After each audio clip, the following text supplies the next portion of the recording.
The arrests of Americans spying for Russians comes the same week that the FBI arrested 2 Americans operating a secret Chinese police station in New York City.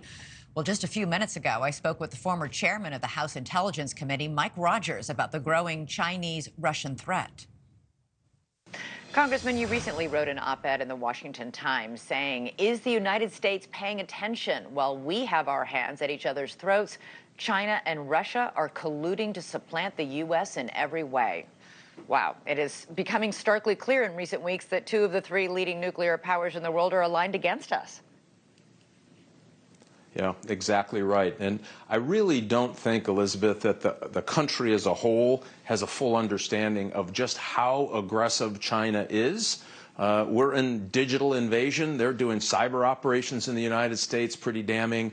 They're taking us on in space with killer satellites and other things to disrupt our ability to do the kinds of things that give us smart ships and smart soldiers and smart bombs, all of those things. And they're being very, very aggressive about it. And they're trying to supplant the United States as the U.S. Or the global currency reserve. That will have a direct impact on the standard of living of every single American in the country. And sometimes our politics has gotten so small, we have forgotten these big overarching issues that are going to impact our children and our grandchildren, and even us if we're not careful in the very near term. Right, you talk about that growing tight alliance between Russia and China. We've seen that play out in the last few weeks and months. By almost every metric, the future of Russia is bleak. The population's it's declining, military and economic power is declining, and you say this has made Putin even more authoritarian and even more dependent now on Xi in China.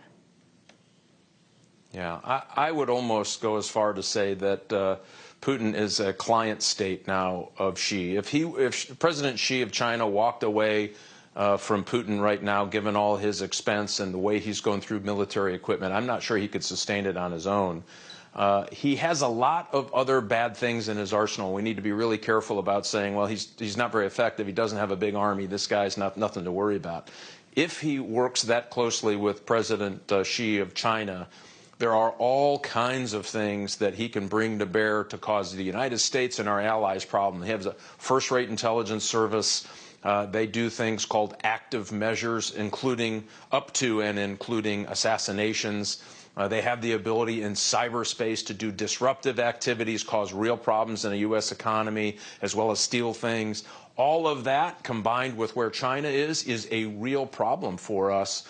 And we're going to have to take a step back as a country and say, are we giving our men and women in uniform all the technological advantage that they need to stand up to this? Or are we still fighting about gas stoves while China is talking about modular nuclear reactors? We really, really have got to focus on this problem. All right. Mike Rogers with a stark warning, former chairman of the House Intelligence Committee. Good to talk to you tonight. I hope you'll be back. Thanks, Elizabeth. Look forward to it. Thank you. Thank you for watching. Go to newsnationnow.com to find NewsNation on your television provider. And don't forget to click the red subscribe button below to get more of NewsNation's fact-driven, unbiased coverage.